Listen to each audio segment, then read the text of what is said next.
A massive response outside the Washington Navy Yard this morning after a call came in about shots fired in the very same building where 12 people were killed about 2 years ago. Police say around 7:20, a woman called 911 from inside former Building 197 to say that she may have heard gunshots. That forced an evacuation of the renamed Joshua Humphreys building and an investigation that lasted until almost 11 a.m. There is no evidence of gunshots. There is no evidence of a shooter, and there's no evidence of any victims today. This turns out to be a great exercise for us to see that we fixed what we wanted to fix, and nobody is hurt, and no evidence of any shots fired.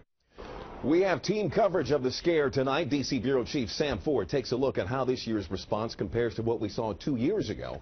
But we begin with Suzanne Kennedy and a look at the impact that this morning's events had on people in that area. Lots of tense moments out there, Suzanne. Absolutely, Leon. We're about 2 blocks from the Navy Yard. It's just a little bit east of where I'm standing right now. At around 8 o'clock this morning, M Street was filled with people. Some people traveling westbound trying to leave the Navy Yard. Other people traveling eastbound heading into work, not knowing what was going on. They converged here at this intersection at 4th and M Street here in southeast Washington. They stood on the sidewalk. They got together and they wondered out loud to themselves whether or not how this could be happening and whether their workplace was once again under siege. The workday had barely started and M Street looked like a combat zone. As employees were just arriving at Building 197, reports of a possible active shooter and an order to shelter in place. We barricaded the door, moved some couches, and then we started looking around for things to use as weapons in the event that became something that we needed to do. Intern Jackie Orange had just gotten to work when an alarm went off. You could tell people that had been there before for the first one. I think it was harder for them to remain calm than the other people. Today's incident comes 5 months after Navy workers moved back into a newly renovated Building 197. I was hoping that nobody gets hurt. Most importantly, I hope my manager was not in the building. So I called him right away, and he was not. Workers have had several safety drills since February, which included practice evacuation. Today, their skills were put to the test. It went off very smoothly. The cops were very, very professional. The evacuation went very, very well. There was no panic. They paid off today. So what's next for Navy Yard employees? 3 days off and a chance to decompress from this incident here today. Reporting live in Southeast Washington, Suzanne Kennedy, ABC 7 News. Thankfully, it was a far different story in September of 2013 when contractor Aaron Alexis shot 12 people and injured 3 others inside that same building at the Navy Yard. Plenty of criticism of the response in the months that followed. Today, though, a chance to put those lessons learned to the test. And D.C. Bureau Chief Sam Ford was at the Navy Yard back in 2013, and today he picks up our team coverage with perspective on that response. Sam?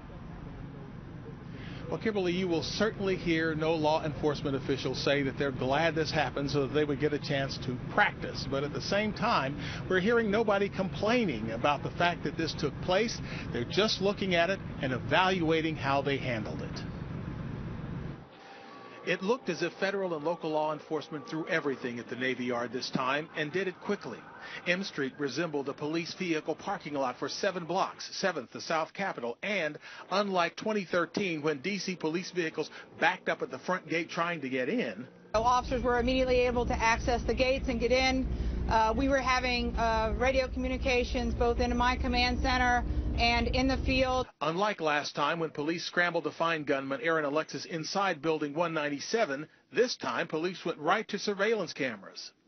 Metropolitan Police Department officers and FBI agents were able to get into and take control of the command booth and access everything we needed in terms of cameras and stuff inside of the building.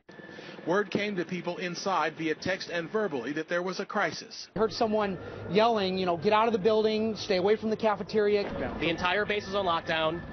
The buildings individually are locked down. Everyone's been ordered to shelter in place. With so many members of law enforcement there, they were able to determine relatively quickly that there was no shooter, no victims, just an honest mistake. The person who made the call heard what she thought may have been gunshots, and she made a call, which is what employees here are trained to do. We have no concerns that this was a hoax whatsoever. Were you really concerned at first? Of course, obviously, yes. But I'm very pleased with the response and very pleased with how well things went. It's nice to know that the things that we worked on were worth our efforts.